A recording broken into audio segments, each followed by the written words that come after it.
You ever feel like you're doing all the right things in your career, but you're just not getting ahead? Well, what if the problem isn't your resume or the market? What if it's your mindset? Today, we're diving deep into how to heal a scarcity mindset and unlearn those beliefs that are secretly sabotaging your growth. Okay, so let's get real for a second. Is your career a ladder with a nice, clear path up? Or does it feel more like a jungle gym? You're moving, you're climbing, you're busy, but you're not actually getting any higher. If that sounds a little too familiar, trust me, you are not alone. And that is the big question, isn't it? We spend so much time focusing on the outside stuff, networking, skills, finding the right opportunities. But the real game changer, the real breakthrough, happens when we finally turn our attention inward to the mental blueprints that are running the whole show.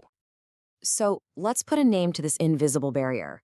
In this first part, we're going to get really clear on what the scarcity mindset is and how to spot it. This is it, right here, the scarcity mindset.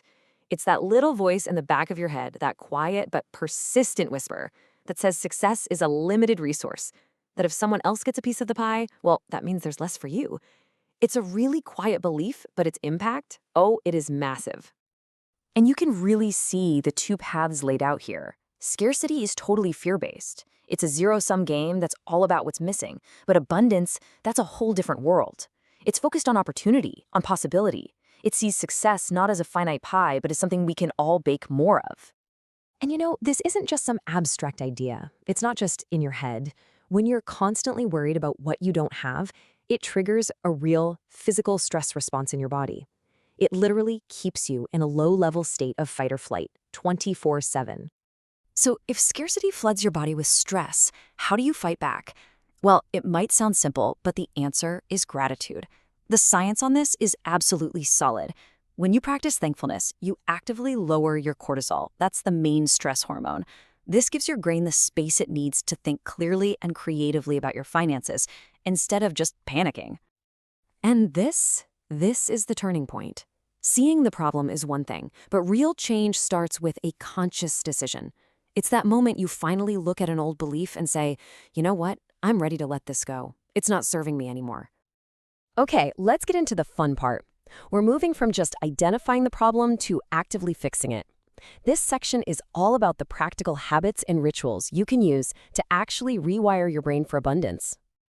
I love this idea of a confidence muscle, because just like any other muscle in your body, your belief in yourself and in abundance gets stronger the more you use it. It's the consistent, daily inner work that really changes your default way of thinking over time.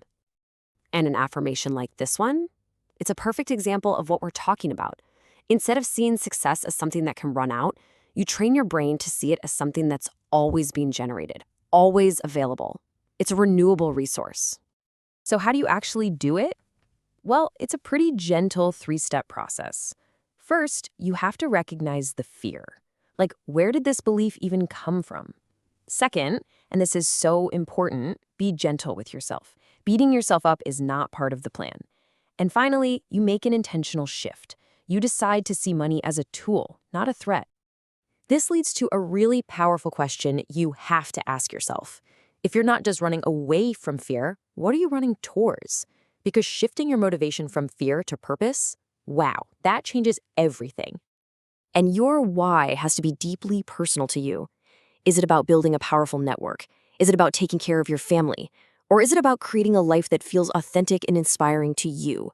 Connecting with that core reason, that's the fuel for this whole journey. Okay, so we've identified the mindset, and we've started the inner work. Now, for the final, and honestly the most exciting part, how we translate all that internal shifting into real-world, tangible action. This right here is the heart of it all. Your beliefs will always, always dictate your actions. When you truly start to believe in abundance, you start acting like it. You take smart risks. You advocate for your worth. You start seeing opportunities everywhere you look. And that brings us to the power move. A power move isn't just any old action. It's a strategic, intentional step that you take to build the career you actually want. Simply put, it's your abundance mindset made real. And do you see how this reframes everything? All of a sudden, these intimidating tasks just become tools in your toolkit. Asking for a raise isn't a scary confrontation anymore. It's a conversation about your value. A career audit isn't about past mistakes. It's about future possibilities. Even a cold email becomes an opportunity, not just a shot in the dark. And that right there is the ultimate payoff. All this inner work isn't just about feeling good. It's about generating the clarity and that deep, unshakable confidence you need to take those huge, transformative leaps in your career. So here's what I want you to remember. This is an ongoing practice. It's a journey of choosing abundance over fear, day after day. And you do it because you are absolutely worthy of a successful, fulfilling, and well-rounded life. Don't forget that. So I'll leave you with this to think about. If you knew without a shadow of a doubt that you could not fail, that success was guaranteed, what bold power move would you make right now? Whatever just popped into your head, that's your starting point.